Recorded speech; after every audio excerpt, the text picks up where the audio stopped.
Ezra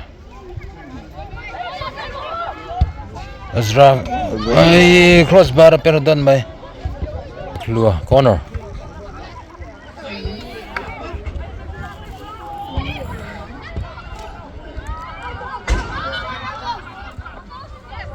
Patea.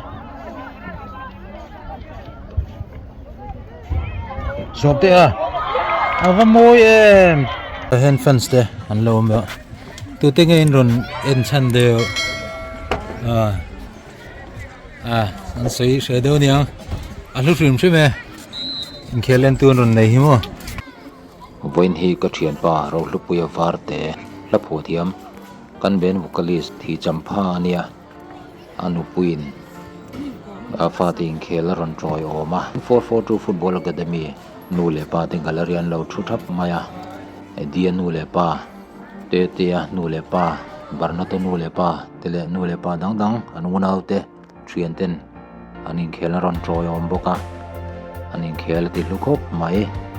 voina in khel tur hi Ezra mu manga muloka amulok ang ni na thling dika amu danero kan sei hri longa in khel to huna chiang don ani aizol tringin sardika aron kaltha nimin lama Reliance under 12 trial atipuya voina hianin Naupang League ain chunjom don ani RFYC local manager Sir Partele Sir Rinpuia Sir Michael te Sir Rinpuia te voina hianin team coach tenen Naupang te in khel an en dik le don ani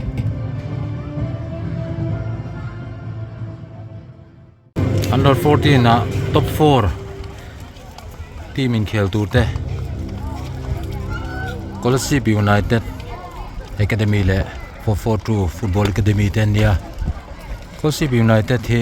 Sir Patea le Sir Rinpuia enkawl nia 442 Football Academy hi Sarara Sir Michael le Sir Rinpuia te enkawl ani top 4 in khel bi ka hianin 442 hian in khel ma sa khan an king pui te laka point 2 man lo chuaka Kolasib United te hianin in khel pui te ne in draw point khat nei to bokani hoin in khel poi mo don le mai bul tong top thleng in milo en sak le vek don nia chuang apo voin chu hei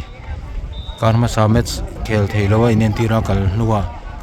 voin chu goal ron veng le don ni amun ruwa ka khanin var khan goal venga veng thakop maya bona var po midfield khel vele thei don thongani khel munom takani ngei gan be se khel an tan don ta 442 Football Academy in game start kia manatan vorlun ngala chuan manchan mai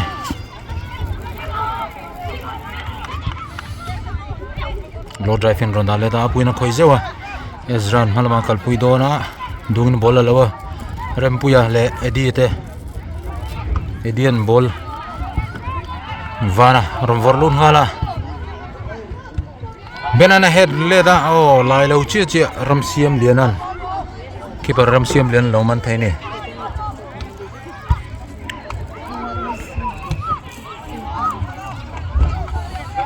apuya vara rochan lua edia musai sapuyan undale le hal apuit malama lale thibiwa alain dalu ta Rinpuia ro enroll manane George Barnatan Sira Mazwala kalpui jala rochan luana na slide langin ball cross ball mana lo an man to zog ni ka goal kick sa jampuyan long ball rom pile don ni senale Fabian te Fabian thoina Ezra le vanate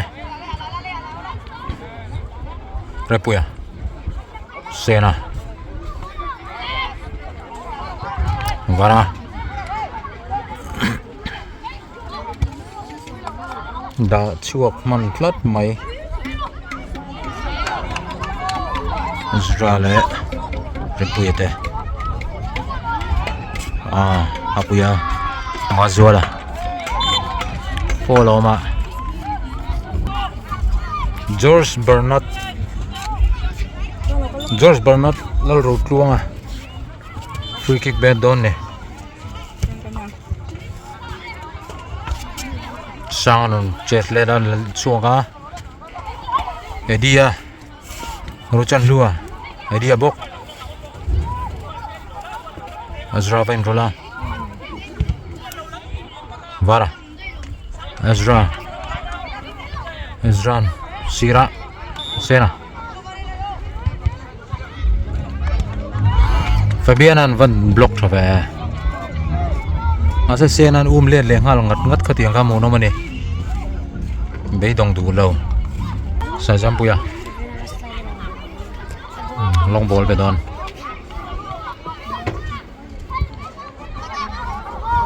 Apuia edia malama kalpui don Ezra khoi penga aru chana le apui ta in roll vele Apuia nan kat maro chuma zual ta in roll mana Ezra kalpui zela Sira Sena pia Sena titlua folom tatlat mai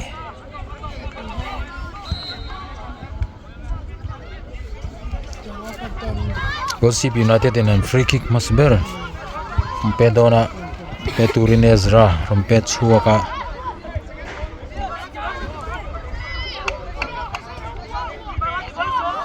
Ela pang goal chunga point in veng na sakop mai ko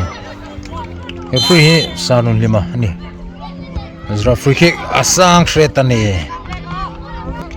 Ramschi naya benan Matthew na vorluda Ezra malama kalpuia DNA in veng dun khop maya Vara sanga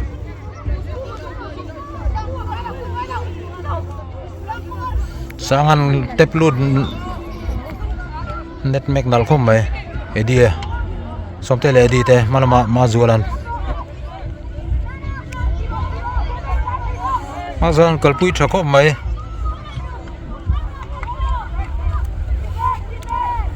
chuanga aduang ni pet lautlat Rinpuia vanan lauti peng mana Ezra kalpuia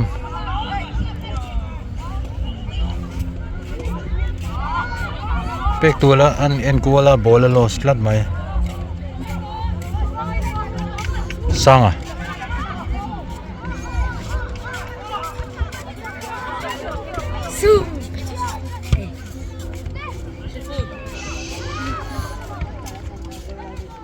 Ezra Vara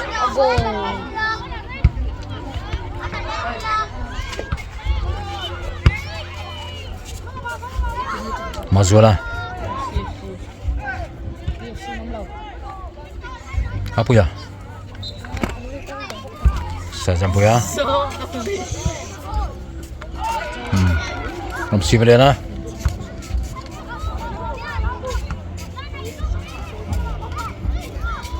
George Bernard Rohlupuia sanga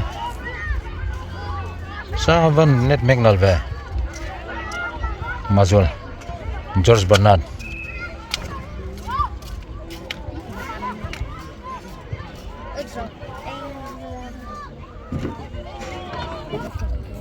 sa Rinpuia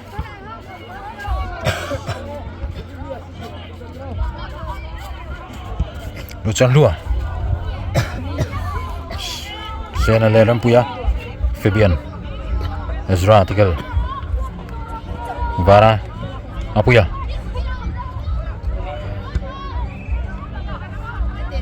Matthew na vorluda sa Rinpuia heda somte na Sir Rinpuia na het lajewa Rinpuia la pileta Ezra vain rola Fabian na Varpekhlua ngal tu kom lo ve thâu chua về lấy mày à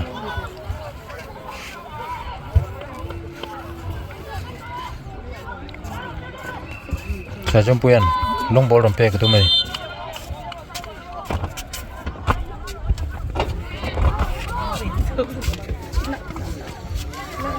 ne dia mazola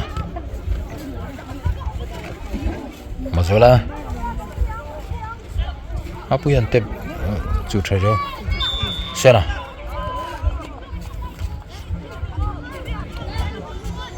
Barnadan venga sena na cross thaya varan Ezra sanga mathiwan sira edia azwala dit lutlat fall Barnata George Barnala Rohlupuia Sazampuna head Sangan laya Ezra Vara Apuya Sanga Han bolom ni vô yom về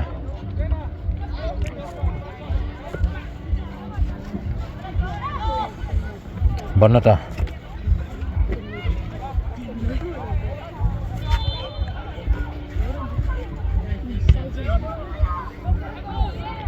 Sajampuyan head suok thei lo me pet chelo ko me free kick ha Sanga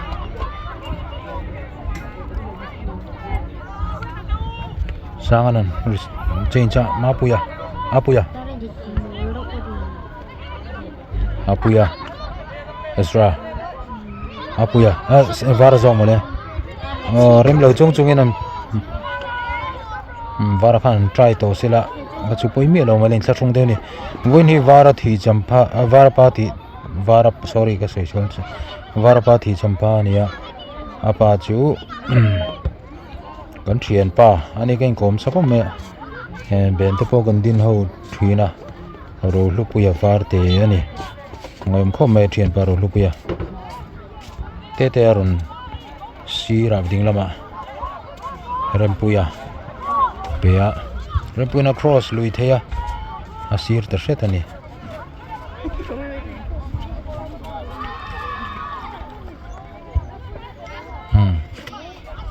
bol pakat lo lu so la so da cho le pot sardikan thanga tangkhon lo awa sayam bol dang da cho ro lo ti sa champuyan dropa vara Ezra vara change rakop mai sena cross luya corner lo chuak ni Varpekhlua corner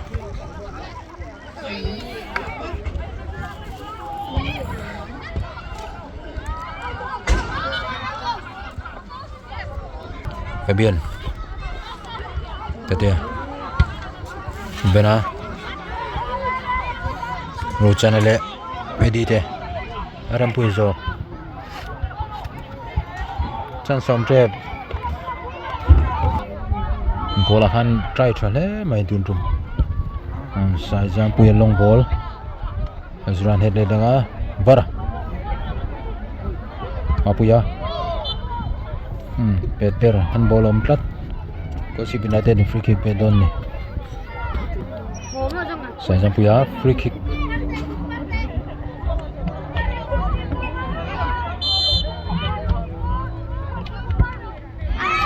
Tadeo ni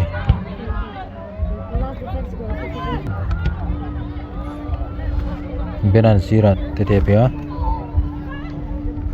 Ezra Rinpuia ron lok chale mai Apuya Sanga Fabian Edi Matthew Rinpuia Rinpuia long ball Ezra Sena cross Barnadan la that chale me Rinpuia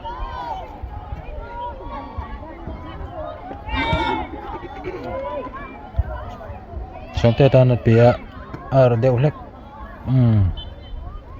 goal kick Sir Rinpuia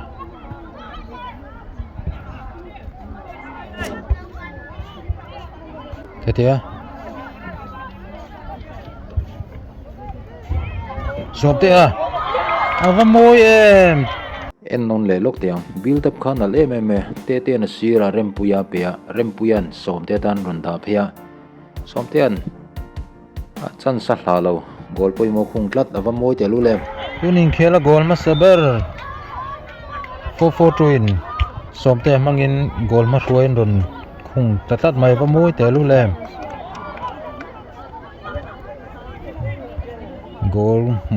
gol nal takani somte hi gol khung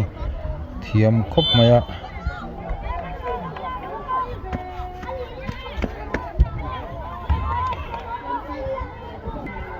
chan lua vara chan lua banat sign veng thia somte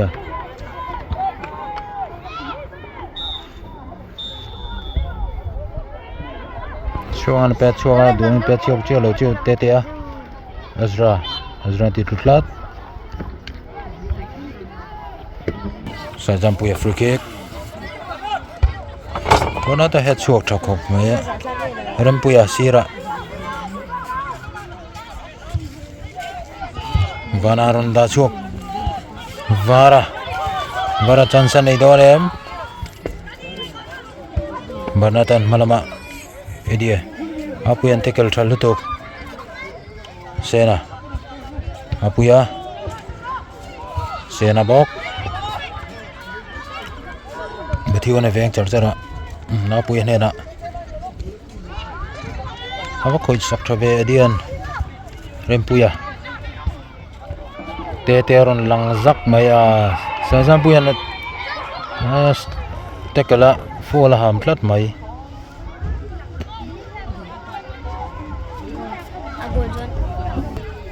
4-4 free kick and somten pen dona lom kop mai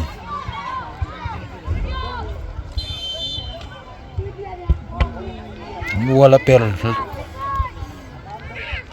vara hedian vachil mana somtea banan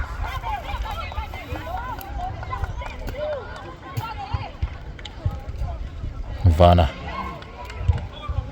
deden reseta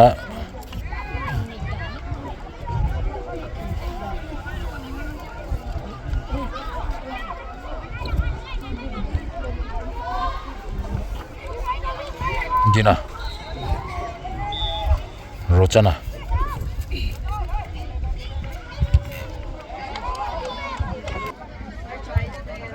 dina rochana drop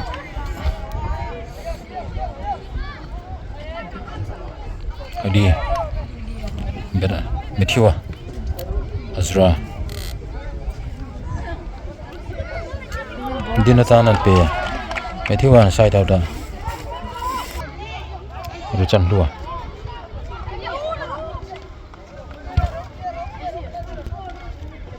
Ezra ai crossbar pero dan mai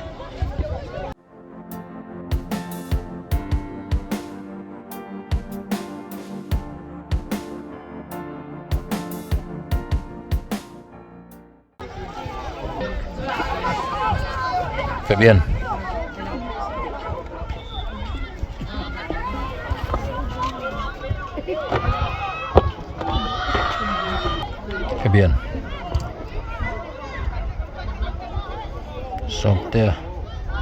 saja mendang thei lo ma Sir Rinpuia mana da head hario ma Rinpuia adi apuya dina banata apuya adi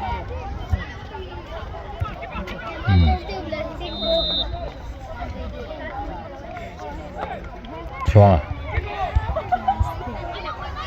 Vara Vara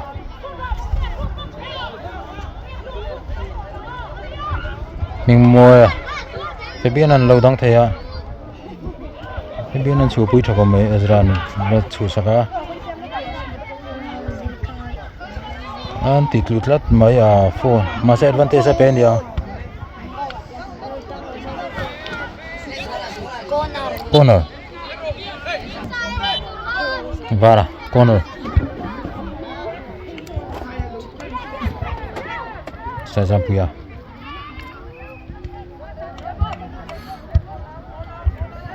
dalu trapo mai din an lo he thea ming mo an try le he dian da chu man tlat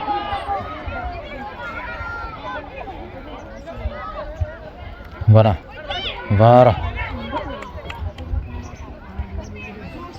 dus bolom din an pile jewa Ezra goal try ya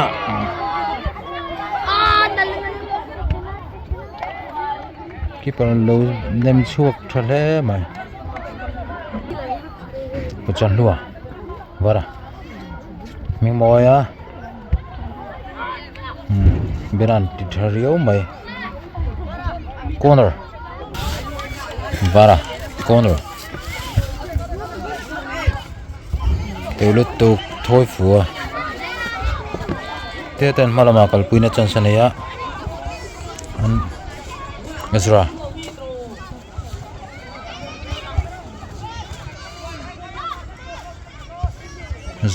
serutan he na change sa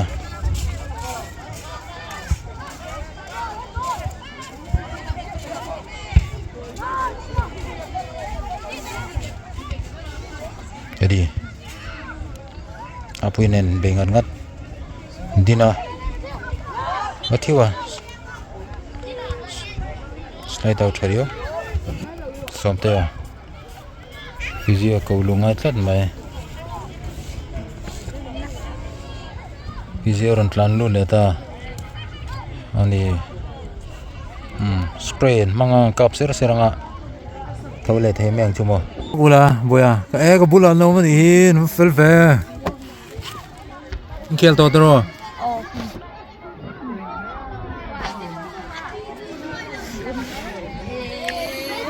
physio atlan lu nuwa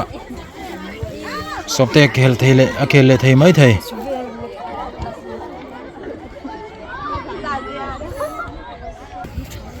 Troin game start leng halta rutsana dina corner Varpekhlua kus ibin ratetan avat teu Sir Rinpuia het sang thakop maya first half atopta munom ko mai first half goal khatalu ta munom le mai goal lutang mai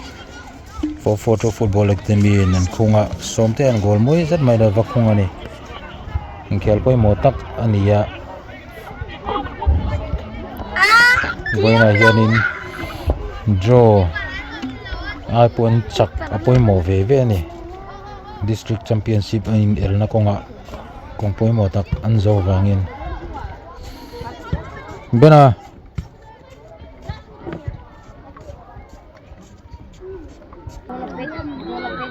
half time break relokte anianga chuan second half khel turin ronlut vele don ani soda sonin each category dangpo in khel rual veka under 12 sonin KZF le grassroot konpui ve in khel chung hela hianin under 10 hianin KZF le ZND KZF konpui le ZND saidan 10 khel ni under 8 hianin vengthar le KZF konpui te khel ve me boga ground hian rualin game li om thina ni second half tran le main guarantee zoi ni game dang